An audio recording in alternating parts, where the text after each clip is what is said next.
They said they would build a tower that reached the heavens, and in that promise lay the raw ambition of a people who believed they could rewrite the order of things.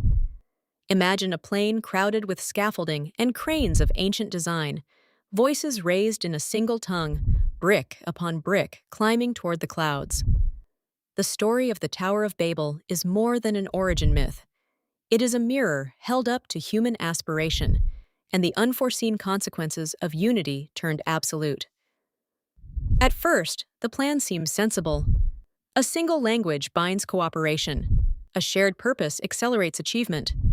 In the narrative, unity produces speed and power, a city and a tower to make a name for its builders and prevent scattering.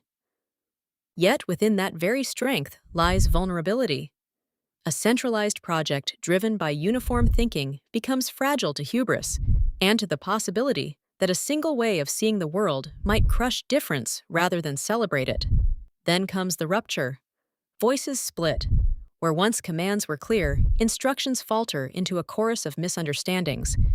Men and women step back from the rising stones, not because the tower could not be finished, but because communication itself has changed. The fragmentation of language forces dispersal, scattering communities across the map and seeding linguistic diversity. What reads like a punishment is also an origin story for the rich tapestry of tongues and cultures that define humanity.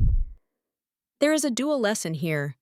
Ambition and cooperation drive spectacular achievements, yet the concentration of power and uniformity can stifle plurality and invite collapse. The scattering that follows the tower's fall is both loss and gift, the end of a singular project and the beginning of global cultural complexity. In that ancient myth, we find a reminder. Language shapes possibility. When voices diverge, new worlds open. Ambition without humility builds monuments.